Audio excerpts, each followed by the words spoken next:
The Grail. Can the Grail be, instead of sangraal, be sangraal? Or sangraal, all these different variations of it, where it's divided to mean holy blood or blood royal, sangraal, instead of sangraal. Well, if you're using a very late spelling of it, and you're dividing it where nobody divides it. Grail was what it was called. Graal. Grail. And then san was put in front of it, and then sangraal. So if you want to discount all the early myths or legends, when I say myth, I don't necessarily mean totally out there whacked out.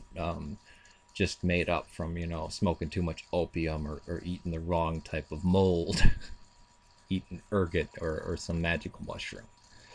I don't mean myth in that way.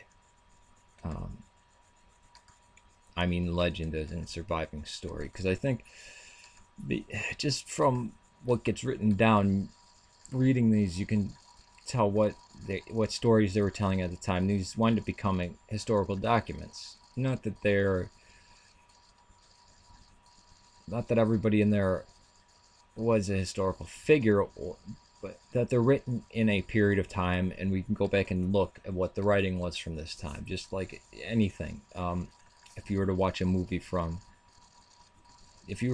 of movies from the 1940s, it doesn't matter if they actually happened or not. They're still showing you shots of what the 1940s looked like, right?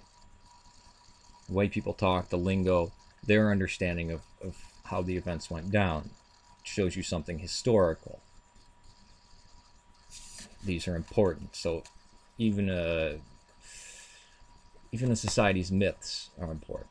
Now, was it a cup originally? Some people, it was a Celtic cauldron. Yeah, in some stories. Or it was a plate, or it was a rock, or it was a chalice. It could condensed in its final form as a chalice. Sometimes it's not said what it is. So people say, it couldn't have been a cup. Well, they're not even describing it for you. Either it's something mythical or something unexplainable, or it's known of what it is. In some stories, especially when people are talking about the Grail, Holy Grail, you could probably jump in on a conversation and nobody explicitly says the chalice that caught Christ's blood that Joseph of Arimathea brought to Britain. Right? So initially the Grail, what is it? It's hard to determine. As time goes on, it's usually understood by everybody that it's the chalice that Christ used at the Last Supper.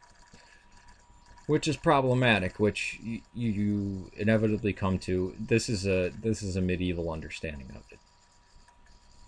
And probably not an early medieval understanding of it either.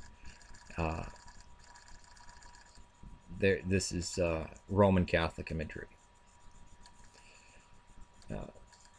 The fact that something that a saint or Christ used was imbued with basically magical powers is commonplace. Are the Celtic stories of a cauldron and the Grail, do they have to be combined? No. I mean, at this point in history, we start seeing, especially by the time of Geoffrey of Monmouth, there's the bones of the 12 apostles.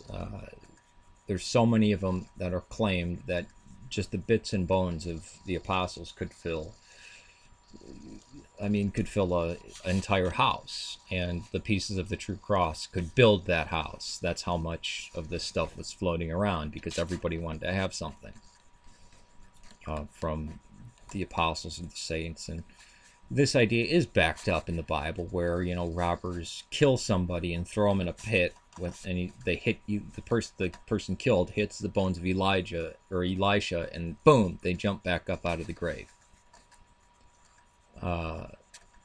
We have stories of the life-giving font, and the changing shape would accompany this supernatural nature of the thing. Some have suggested that the Holy Grail is the Ark,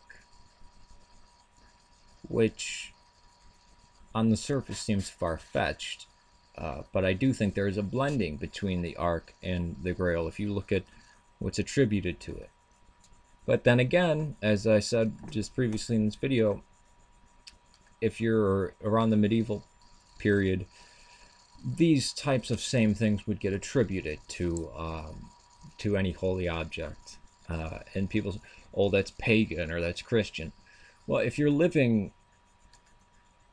at a real, basically a really dismal time, and there's death and horror all around you, and you have, if you're very superstitious and you have limited knowledge of the world, and many of the stuff, I mean, there's things that are out there that can kill you real quick. That's why you are afraid of the dark, because something that you don't see can kill you. There are robbers, there are invaders, there are Vikings, there are wild animals.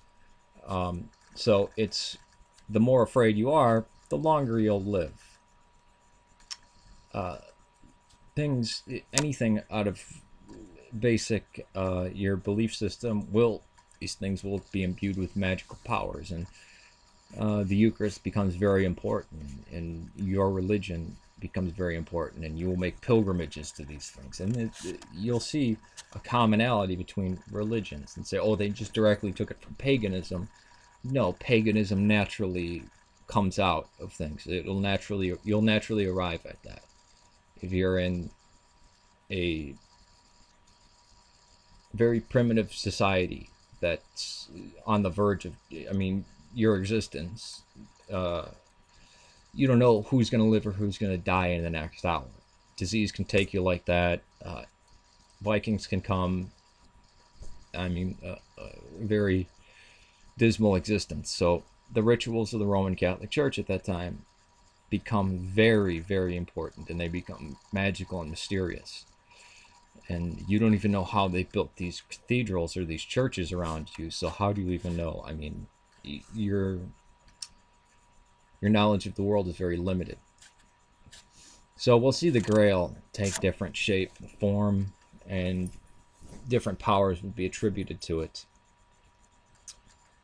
But was it the blood royal? And it was actually Mary Magdalene. No, you have to go so far beyond what you have to go to a very late spelling of it,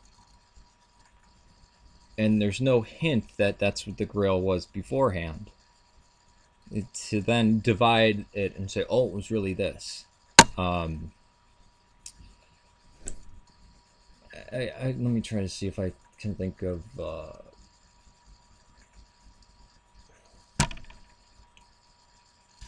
I don't know. I can't